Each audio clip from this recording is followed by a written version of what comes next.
Good morning. Listen, can you imagine being in a constant state of peace and contentment regardless of your circumstances? You can have that, but you have to learn the time-tested techniques to achieve a healthy and balanced brain state. So today, I'm going to give you the ultimate tools to become the Zen master of your life. But first, let me start with a discussion of feelings. It may surprise you to know that there are only 4 basic feelings or root feelings, and they are mad, sad, glad, and scared. So I want everybody out there to repeat after me. Mad, sad, glad, scared, go. Awesome. Now, let me illustrate. This table gives you the 4 basic feelings and expands them by intensity. For example, mad can be anything from annoyed up to livid. Now, feelings also combine and create variations like jealousy, which is mad plus scared, or guilt, which is sad plus scared. Now let's dig in to see how we process feelings. I describe healthy cognitive processing to my clients as the wave. And here's what this looks like. First, something happens. We call this the activating event, or the A for action. We then develop a cognition, which is a thought-feeling couplet. Our minds always process experiences in these couplets, and often we fly by this so quickly that we aren't even aware of the thought or feeling we have when something happens. When we process cognitions properly, we experience the A, action, and identify the cognition, which will intensify like a wave on the ocean. It will then crest at the top in intensity, then it will roll over and resolve. When the wave resolves, you're left with a bit of wisdom from the experience. And that's the gold. That's the plunder after the battle. Now you're set up to choose your response to the situation. When you do this, your brain becomes stronger and you're more able to face the next wave calmly. If you make this a habit, this is what your brain looks like. A healthy brain is in a state of calm and contentment, and when a problem arises, well, it's like a blip on a screen. You ride the wave and you come back to calm.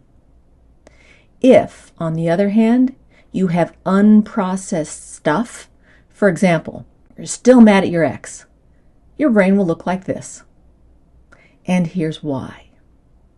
Instead of having a healthy response to the action, you will start to become aware of something about to happen, and as the feelings rise on the natural path of intensity, your danger signals will start to go off, and your subconscious will block the cognition. Your subconscious believes that if you allow the emotion to rise up, that it could literally kill you. Yes, it's a real thing called annihilation anxiety. How many of you are aware that you do this? And here's the truth. You won't die. Those who have experienced a panic attack report that they feel like they're going to die, but no one has ever died from a panic attack. Your brain is designed to burn off difficult feeling states and bring you back to a state of calm, but many of us have not been taught this, so we block the feeling instead, which is a really bad idea. When you block a feeling, it does not go away. It gets stored and becomes like a ticking time bomb. It's actually physically stored as a protein in the brain, and these proteins build up and can become toxic. Now imagine that you have a warehouse full of these unprocessed feelings, and you keep collecting these toxic proteins like a hoarder.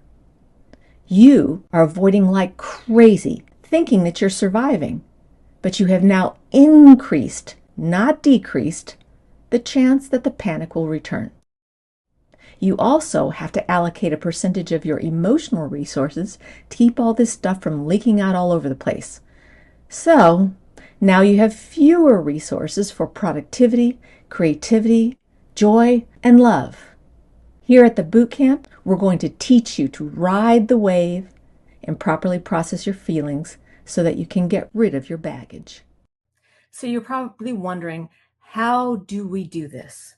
Well, this sounds simple, but we learn to ride the wave by doing our ABCs. So imagine that something comes up and you actually can sit and imagine the wave and imagine what's going on is increasing in intensity and then rolling over. Okay, the way that we do this is with a tool we call the ABCs, and it's a great way to slow down and pay attention to your inner world, which is exactly what puts you in a state of self-care. So here are the bootcamp ABCs. The A is the action, as if you're a video camera capturing the event in simple terms. Neutral, like a video camera doesn't have feelings about this. It's just saying, this person cut me off in traffic. So it's A, capturing the action.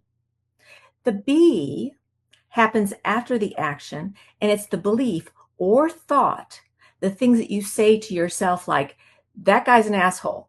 Okay, that's the B.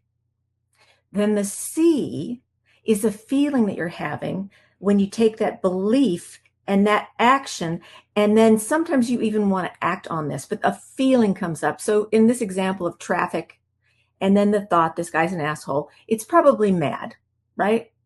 So here's the ABC sheet that we use to capture our thoughts and feelings. And I had this in the earlier portion, but just take a quick look at this.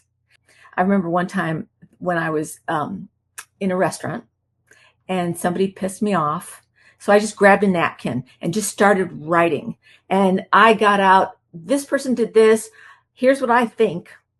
And each of those thoughts has a feeling.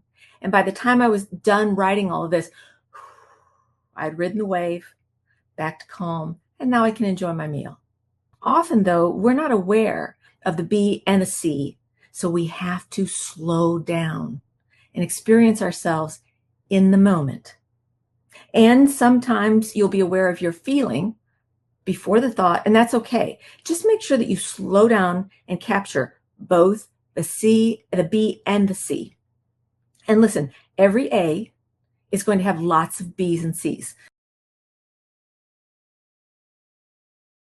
So let me also say that the Bootcamp ABC tool is to be used by yourself. It's not something that you can ask somebody else to do. It's something you do.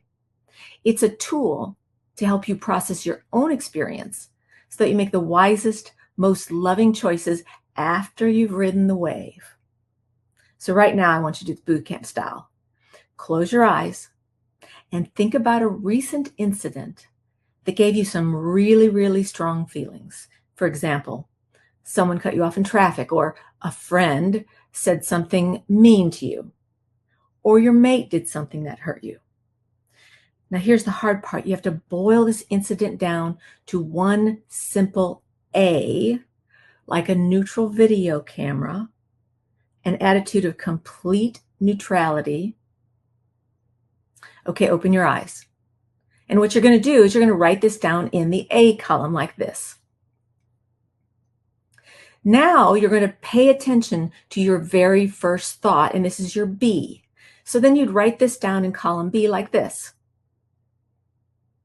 Now, check your body, pay attention to how you feel, and you're going to put that in the column C. Now you can use the table of emotions to help you identify feelings, but for now it's enough to just identify the core emotions of mad, sad, glad, and scared. Okay? But as you're doing your ABCs, you're going to have lots and lots of B and C combos, and pay attention to your inner life. Let me just say something about that right now. Your inner life is composed of a bunch of different parts. You know, there's a part of you that's like, ooh, I should eat that. I really want to eat that birthday cake. But then there's another part of you that's saying, you don't want to do that because you're going to gain weight. So you can identify, oh, there's two different parts in there talking. So in terms of family systems, there is another one called internal family systems. And internal family systems is how we have a core self, our best self, and then these parts. So if you go back to the example one part of me is feeling vulnerable, while another part of me is feeling pissed. So that's part of what you have to really pay attention to. And when your brain starts to race around, that's a part of you that's wanting to ignore the situation. And so your core self is the part that's going to intentionally slow everybody down, all the chattering monkeys. You're going to say, all right, everybody quiet. Let's just pay attention to this one part. Now, this intentional attention is extremely healing. We all want the attention of our loved ones, right? But guess what? Your brain will register your attentiveness to yourself in the same way that your brain registers being nurtured by a loved one. That's right. You can nurture yourself and bring yourself back to that place of calm, having ridden the wave, and now you're back to that place of wisdom. Let me just say this. This tool is not original. It comes from the cognitive processing therapy approach to healing PTSD.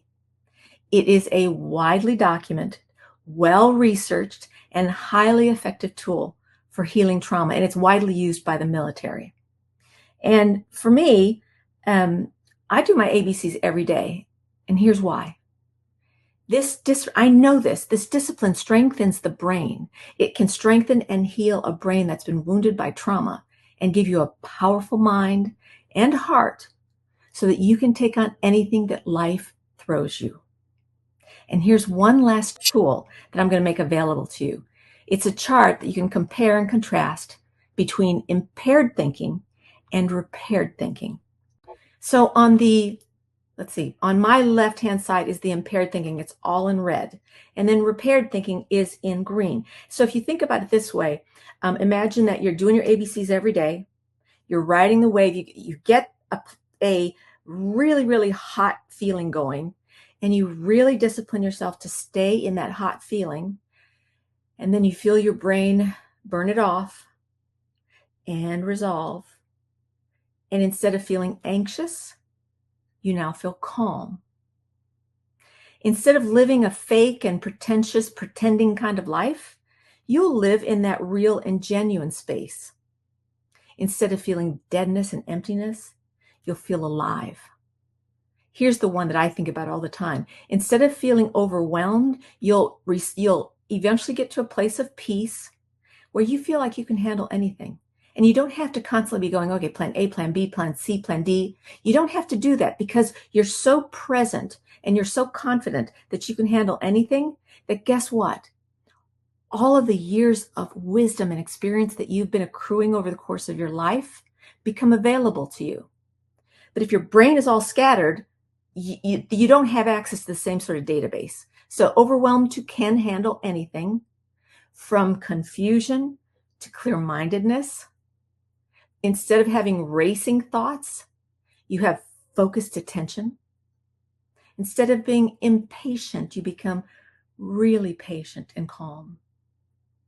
And here's a big one for me. This perfectionism that I have, not good enough, not good enough, not good enough, has been replaced with, hey, I can make a mistake. Mistakes are okay. I don't have to be perfect. I just have to be able to correct a mistake. I can do that. And then here's another big one for me. I have driven a lot of my life on have-tos. Activities were based on I must, I need, I have to do this versus I do what I want. So I find myself often saying, starting to feel that anxious place and then going, okay, slow down. Elizabeth, what do you want? What do you want right now? And I'm like, oh, okay. Let me just think about this in those terms rather than my have-tos. These are my want-tos. Difficulty with task completion turns into ease of task completion. Where you used to move and talk quickly and rapidly and with lots and lots and lots of words, you now speak slowly and in a relaxed fashion. You move slowly. You speak slowly. So my therapist often has these amazing comebacks. I'll say, oh my gosh, she said this and da, da, da, da. And my therapist will go, oh, I guess I would respond with, huh. I'm like, wait, what? So I asked her, how do you come up with these brilliant responses? And she says, my brain is just slow and in the moment, and I'm taking in all of this information, and I can come up with a great response without having to have plan A, B, C, D, E, right? Slow and relaxed. And the final one is living in the past and in the future turns into living in the present. And that applies to what I just discussed about slow and relaxed. If you're living in the present versus thinking about what happened in the past and he did me wrong and this and this and that, or, well, if this happens, then this is going to happen in the future. Instead of all of that chaos, you live in the present, you experience everything that's happening in the moment, and then the wisdom of your years of experience kick in, and you can now make choices with wisdom, with confidence, and with competence. So hopefully this makes sense to you, and you can download this so that you can just ask yourself, you just put it up there and you can go, oh, I'm just feeling really anxious right now. Wait a second. If I do this ABC process and I ride the wave, I don't have to live here. I can live in calm. And like I said, with the 2 pictures of the brain wave, you will find yourself in a constant state of calm and contentment, but there will be little blips where you're going to have to work it out with an ABC sheet.